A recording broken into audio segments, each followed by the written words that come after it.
Il est 8 heures. Bienvenue à la dernière heure de cette grande matinale. Régis Kofi est bien là pour la présentation de toute l'actualité africaine dans un bulletin. Bonjour Régis Kofi. Bonjour Hawa Touré.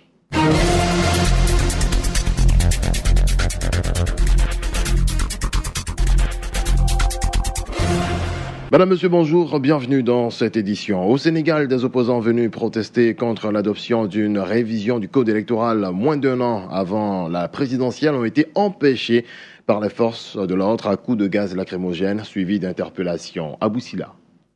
Dans une assemblée nationale placée sous haute protection, les députés ont entamé hier jeudi matin, dans une ambiance houleuse, l'examen d'un projet de loi imposant un parrainage à tous les futurs candidats. À quelques rues de là, les policiers ont fait usage de gaz lacrymogène pour disperser des dizaines de manifestants qui avaient érigé une barricade de branchage et lancé des pierres sur les véhicules de la police. IZR.net rapporte que l'ancien premier ministre Idrissa Seck, l'un des opposants les plus en vue au président Macky Sall, a été interpellé alors qu'il était en route pour l'Assemblée, selon des responsables de son parti. Des protestations ont également eu lieu à Saint-Louis, Thiès et Mbacké, selon les médias locaux. Porté par Macky Sall, élu en 2012 et très probablement candidat à sa propre succession en février 2019, le texte prévoit que les candidats devront recueillir le parrainage d'1% du corps électoral, soit environ 65 000 personnes réparties dans au moins 7 des régions du pays, à raison de 2 000 par région au minimum. Les autorités affirment vouloir prévenir, par souci d'économie et de meilleure organisation du scrutin, une inflation du nombre de candidats à la présidentielle dans un pays qui compte près de 300 partis. Il s'agit d'éviter la théâtralisation dramatique du jeu politique, a dit le ministre de la Justice. Le but unique de cette forfaiture est évident aux yeux de tous, empêcher les candidats de l'opposition de se présenter, a répondu la coalition de l'opposition, appelant à s'opposer à ce qu'il a appelé le coup d'État constitutionnel du président Macky Sall. À l'Assemblée, des députés de l'opposition ont tenté d'envahir la tribune en fin de matinée, provoquant une suspension de sa séance plénière.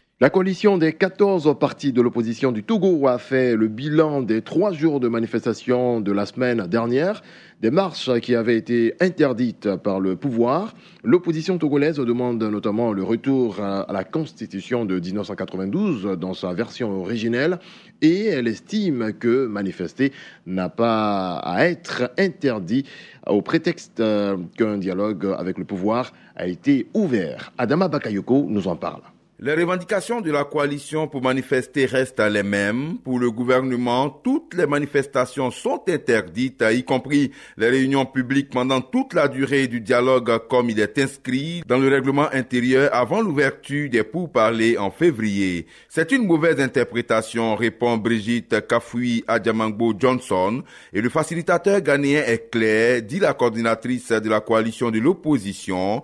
Le facilitateur a bien dit qu'il n'était pas d'accord avec cette interprétation-là, qu'on ne peut pas parler d'interdiction de manifester. Il ne peut pas interdire les manifestations chez lui. Je ne vois pas pourquoi il viendrait interdire les manifestations au Togo. Le bilan de 3 jours de manifestations interdites la semaine dernière est lourd. Selon la coalition des 14 partis de l'opposition réunis en conférence de presse, 1 mort, 174 blessés, dont 92 dans un état grave, parmi lesquels des femmes et des enfants, 253 arrestations, dont 227 libérés à ce jour, le reste, soit 26 personnes détenues à la prison civile de Lomé et une personne à Kpalimé, le secrétaire fédéral du PNP. Samedi déjà, les chefs d'État et de gouvernement de la CEDEAO ont convié tous les acteurs politiques togolais et de la société civile de s'abstenir de tout acte de violence et privilégier le respect des principes démocratiques.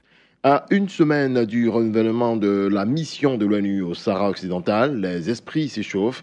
Les 2 parties au conflit, le Front Polisario soutenu par l'Algérie et le Maroc, s'accusent mutuellement de ne pas respecter les termes du cessez-le-feu conclu en 1991. Mais comme chaque année, le mandat de la MINURSO devrait être renouvelé quasiment à l'identique. Sorosita. Mission difficile mais pas impossible selon le Conseil de sécurité qui souhaite maintenant avancer sur la voie d'un règlement politique au Sahara occidental. Les diplomates veulent capitaliser sur l'arrivée d'un nouvel envoyé personnel et d'un nouveau représentant spécial au Sahara occidental pour relancer les pourparlers de paix. De timides avancées ont d'ailleurs été enregistrées ces derniers mois avec les rencontres organisées entre les partis de nouvel envoyé spécial, mais à une semaine de renouvellement du mandat de la MINURSO, les deux partis s'accusent mutuellement de freiner cette dynamique pour une sortie de crise. Le Polisario accuse le Maroc de vouloir discuter uniquement de l'autonomie du Sahara occidental alors que les Sahraouis souhaitent la tenue d'un référendum d'autodétermination. De son côté, le royaume chérifien refuse de s'asseoir à la table des négociations sans la présence de l'Algérie. Au cours du vote prévu le 25 avril prochain, les diplomates devraient donc se montrer très prudents et se contenter d'appeler les partis à ne pas commettre d'actes qui remettent en cause le statu quo. Un statu quo qui dure maintenant 27 ans. On fin de ce point sur l'actualité. C'était le bulletin d'info présenté par Régis Kofi.